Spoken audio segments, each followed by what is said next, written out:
Hello everyone, welcome to Shine India SR tutorial. Friends, మనం ఇప్పుడు Indian పాలిటీకి సంబంధించిన క్లాస్ని చూద్దాం. ఫ్రెండ్స్, నాదొక చిన్న రిక్వెస్ట్.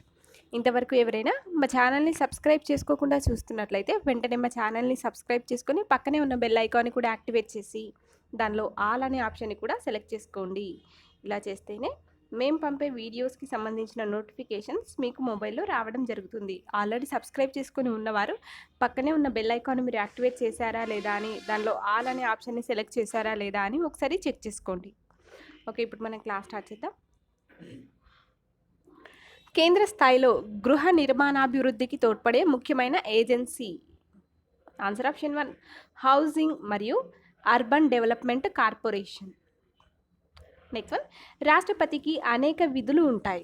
ఈ కింది వాటిలో ఏ విధులు తన విచక్షణ అధికారం కిందికి వస్తాయి?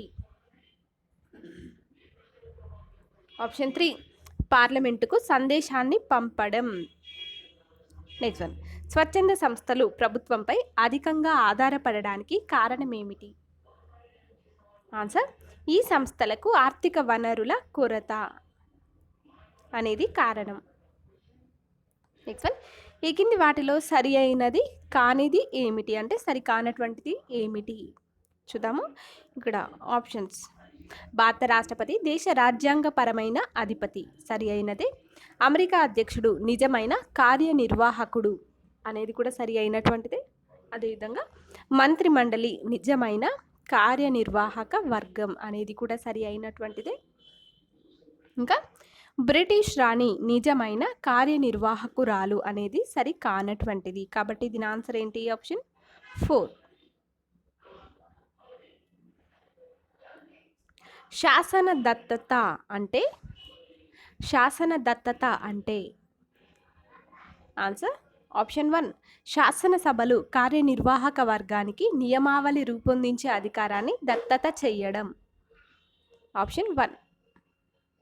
నెక్స్ట్ వన్, స్థానిక సంస్థలను బలోపేతం చేసేందుకు 1989లో పార్లమెంటులో ప్రవేశపెట్టిన రాజ్యాంగ సవరణ బిల్లు ఏమిటి? ఆన్సర్, రాజ్యసభ తిరస్కరించింది. బిల్లును రాజ్యసభ తిరస్కరించింది. నెక్స్ట్ వన్, ఏ విధులను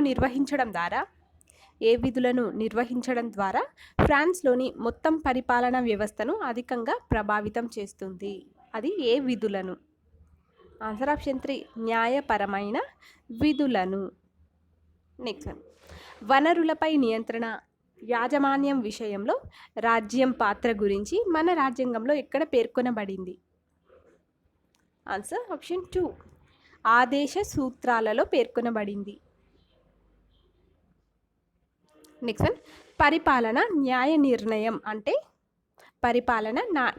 నిర్ణయం అంటే ఏంటంటే కార్యనిర్వహణ సంస్థలకు న్యాయాధికారాల దత్తత. నెక్స్ట్ వన్, కింది వాటిలో కేంద్ర ప్రభుత్వంలో స్టాఫ్ ఏజెన్సీ కానిది ఏమిటి? స్టాఫ్ ఏజెన్సీ కానిది అదేంటంటే సిబిఐ అనేది స్టాఫ్ ఏజెన్సీ కానిది. కేబినెట్ సెక్రటేరియట్ ఇది కేంద్ర ప్రభుత్వంలో స్టాఫ్ ఏజెన్సీనే. అదేవిధంగా ప్రణాళికా సంఘం, ప్రధానమంత్రి కార్యాలయం ఇవన్నీ కూడా కేంద్ర ప్రభుత్వంలో స్టాఫ్ ఏజెన్సీలే. కాబట్టి దీని ఆన్సర్ ఏంటి? ఆప్షన్ 3. నెక్స్ట్ వన్, భారత ప్రభుత్వానికి వచ్చే ఆదాయాలన్నింటినీ ఎందులో జమ చేస్తారు? ఓకే,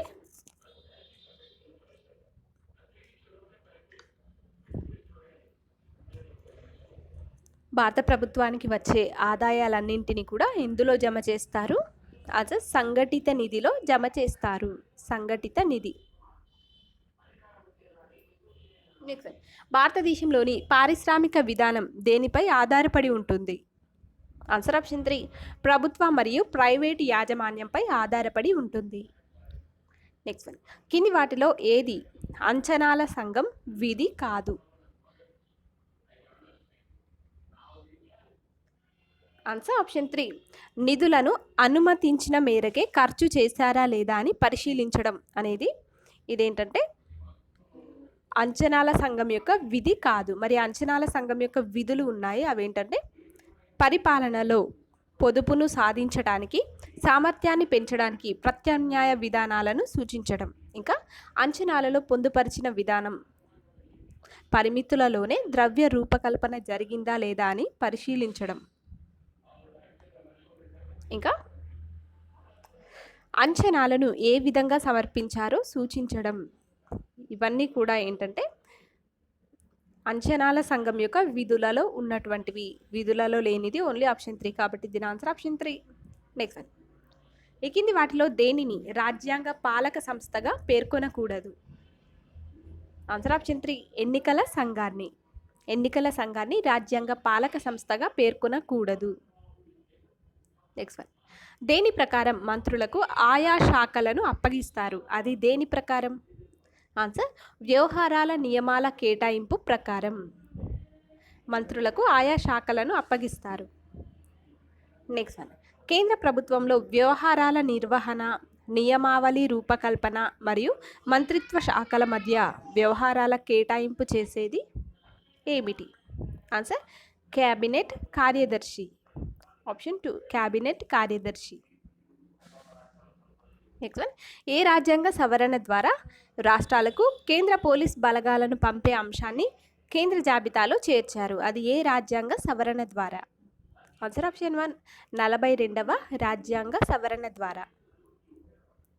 నెక్స్ట్ క్వశ్చన్, కింది వాటిలో ఏది గవర్నర్ నియామకానికి సంబంధించి సర్కారియా కమిషన్ సిఫారసు కాదు? ఆప్షన్ 4, ప్రతిపక్షాన్ని సంప్రదించిన తర్వాతే గవర్నర్ను నియమించాలి అనేది ఇదేంటంటే గవర్నర్ నియామకానికి సంబంధించి సర్కారియా కమిషన్ సిఫారసు కాదు. మరి సిఫారసులలో ఉన్నటువంటివి ఏంటంటే గవర్నర్ ఏదో ఒక రంగంలో నిష్ణాతుడై ఉండాలి, ఆయన ఆ రాష్ట్రానికి చెందినవాడు కాకూడదు, ఇటీవల కాలంలో క్రియాశీల రాజకీయాలలో పాలు పంచుకోకూడదు. ఓకే, నెక్స్ట్ క్వశ్చన్ చూద్దాం.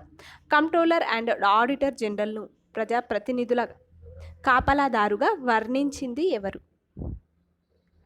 ఆప్షన్ 2, పాలనా సంస్కరణల సంఘం ఈ విధంగా వర్ణించింది. నెక్స్ట్, సుప్రీంకోర్టు ప్రధాన న్యాయమూర్తిని నియమించేటప్పుడు రాష్ట్రపతి ఎవరిని సంప్రదించాల్సి ఉంటుంది? ఆన్సర్ ఆప్షన్ 3, సుప్రీంకోర్టు జడ్జిలను సంప్రదించవలసి ఉంటుంది. నెక్స్ట్ వన్, 163(1) అధికరణం ప్రకారం గవర్నర్ తన విచక్షణ అధికారాలను వినియోగించేటప్పుడు మంత్రిమండలి సలహా మేరకు వ్యవహరించాలి. ఆప్షన్ 1. ఫ్రెండ్స్, మా ఆన్లైన్ క్లాసెస్కి సంబంధించిన అన్ని పీడిఎఫ్స్ మీరు ఫ్రీగా డౌన్లోడ్ చేసుకోవాలంటే మా వెబ్సైట్ www.shineindiaeducation.com అనే వెబ్సైట్ ద్వారా మా ఆన్లైన్ క్లాసెస్కి సంబంధించిన అన్ని పీడిఎఫ్స్ని మీరు ఫ్రీగా డౌన్లోడ్ చేసుకోవచ్చు. మా వెబ్సైట్కి సంబంధించిన లింక్ని డిస్క్రిప్షన్లో ప్రొవైడ్ చేస్తున్నాము. ఓకే, నెక్స్ట్ క్వశ్చన్ చూద్దాం. కింది వాటిలో ఏది కేంద్ర ప్రభుత్వంలో బ్రిటిష్ పాలన నుండి వారసత్వంగా వచ్చింది కాదు? అది ఏమిటి? ఆన్సర్ ఆప్షన్ 2, ప్రభుత్వోద్యోగులను యోగ్యత ఆధారంగా నియమించడం. ఆప్షన్ 2. నెక్స్ట్ వన్, ఏ రాజ్యాంగ సవరణ మంత్రిమండలి ఇచ్చిన సలహాను రాష్ట్రపతి పునఃపరిశీలనకు పంపినచో మంత్రిమండలి పునఃపరిశీలన తర్వాత ఇచ్చినటువంటి సలహాను రాష్ట్రపతి తప్పక పాటించాలని పేర్కొన్నది? అది ఏ రాజ్యాంగ సవరణ? ఆన్సర్ ఆప్షన్ 3, 42వ రాజ్యాంగ సవరణ. నెక్స్ట్ వన్, యుఎస్ఏలోని కాంగ్రెస్ సభ్యులు ఫిలిబస్టరింగ్ శిల్ప పద్ధతిని అనుసరించడానికి గల కారణం ఏమిటి?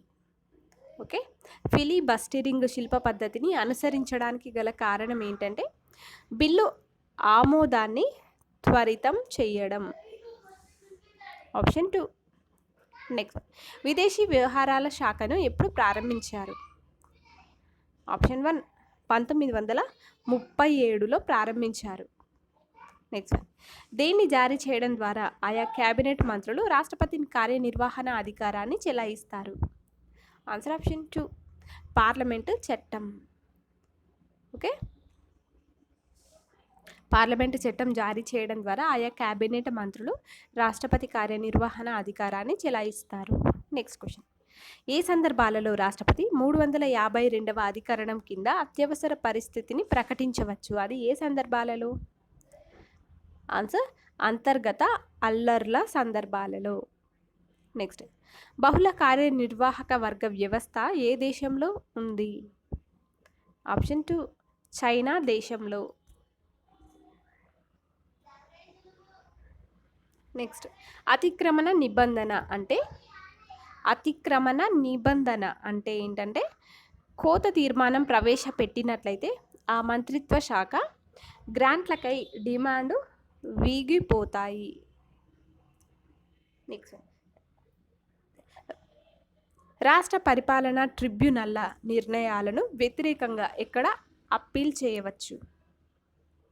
ఆప్షన్ 2 సుప్రీంకోర్టులో అప్పీల్ చేయవచ్చు. సుప్రీంకోర్టులో. ఫ్రెండ్స్, మీకు మా వీడియోస్ కనుక నచ్చినట్లయితే లైక్ చేయండి, షేర్ చేయండి. Thank you for watching this video.